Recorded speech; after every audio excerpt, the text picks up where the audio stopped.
Welcome to the April 2023 market update here for the Maryland, Delaware beach area. Rates are down a little bit, but fees are up a bit. And what about pricing? That's the big question I always get all the time. And I'm going to go over some real examples with that. What's going on, guys? This is Rich, your local Maryland and Delaware realtor. So if you need to reach out for any reason, my contact information is down below. Love to talk with you. But without further ado, let's hop right into this. All right, guys, we hopped into the computer here, and I'm just gonna start with the interest rate. So this is the Freddie Mac website here. You can see the 30-year fix is 6.39%. So that's been down from previous months here. Let's move on to the actual market numbers here. I'm gonna make myself a little bit smaller. Here we go.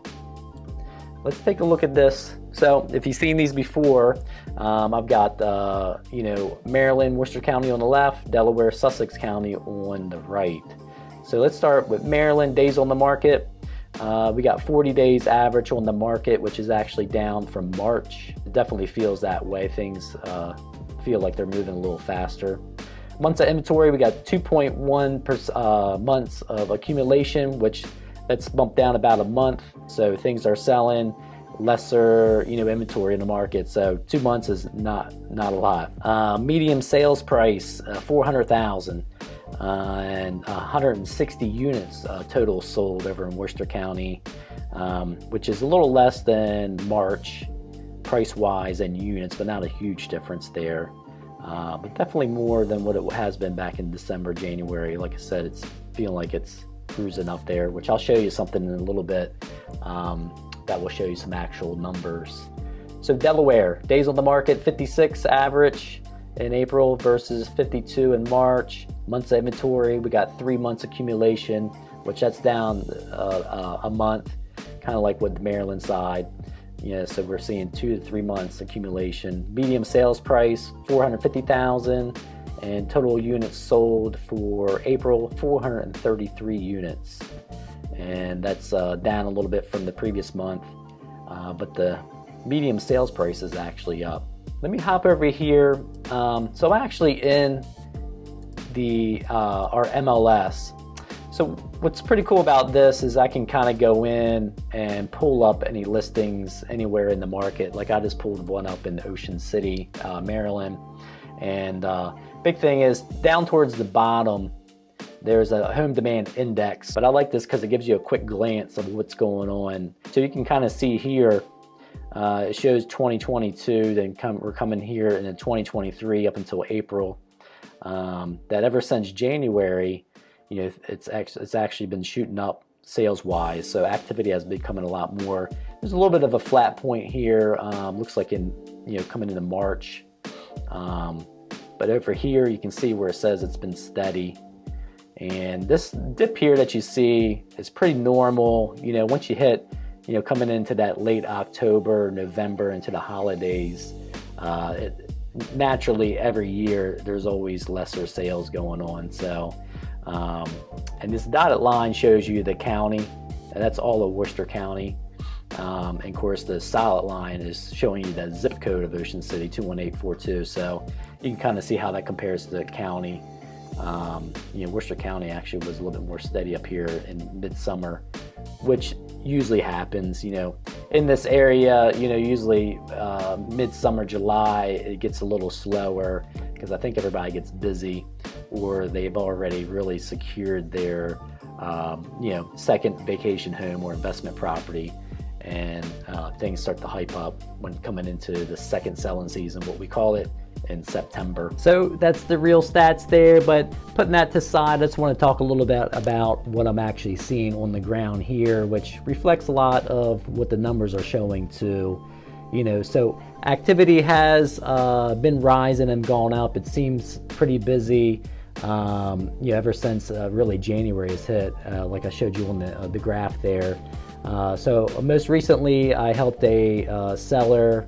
It's actually an estate sale right in Ocean City, in one of the high rises, penthouse suite, nice condo, little dated, but we got we received 5 offers, and so it's a multiple offer scenario that we had on there.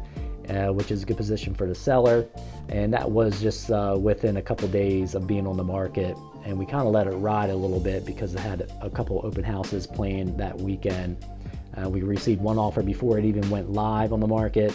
Then of course we called for best and finals and got a total of 5, and we sold over the asking price, which we had a price very fair, I feel, and I felt like it would probably go a little bit over, which I really think, even though it went over, it will appraise for what we have it. So and also just helped another buyer with another condo in Ocean City, and that one actually fell out of contract with the previous buyer. So we were able to, so most of they had multiple offers, but most of them went away, once they accepted the one contract, but it fell through. Luckily, we came in right at the right time, and we put a contract at what they were asking for, which again felt like they had it listed at a fair price, and we were able to secure that. Buyers were very happy with that one. So a lot of activity, buyer demand here, maybe a little less in some of the places that are a little west out from the beach. So that's what it is. If a seller is getting real aggressive and going abnormally high, I mean, it's going to sit, and that's the kind of feedback that you're going to get, because that's going to help sell other properties that are in that price range and may offer more value. Inventory is still low, so that's what I feel it's keeping the buyer demand pretty steady, even with the little higher interest rates that they have been. But that's been inching down a little bit, and there's a little bit more fees from when you actually go and purchase, especially with a second home or investment property. So it's still not holding everyone back from that, as long as the numbers make sense for them. People are still buying, and I'm still seeing with my listing with those 5 offers, there were 2 cash offers in there. So a lot of people still paying cash. I don't know the exact percentage on that, but I usually see that pretty commonly, just where some buyers are selling off another investment property and they're doing a 1031 exchange, and they're rolling 100% of those profits to buy something else. And instead of maybe paying taxes on and take that money out, they're rolling into another property, and they have enough cash to do that, because equity is up on all properties. So hopefully that helps you out, give you a little bit of feel of the market. Of course, I'm always here if you have any questions, whether you're looking to buy or sell, and see what's right for you, for your particular situation. My contact information is going to be down below in the description. Reach out anytime, never too busy to talk, text, email, phone call, whatever it may be. And of course, again, if this is your first time seeing this and it's helped you out, make sure that you click that like button and subscribe so you don't miss any of the content that I come out with every week. But until next time, I'll see you soon.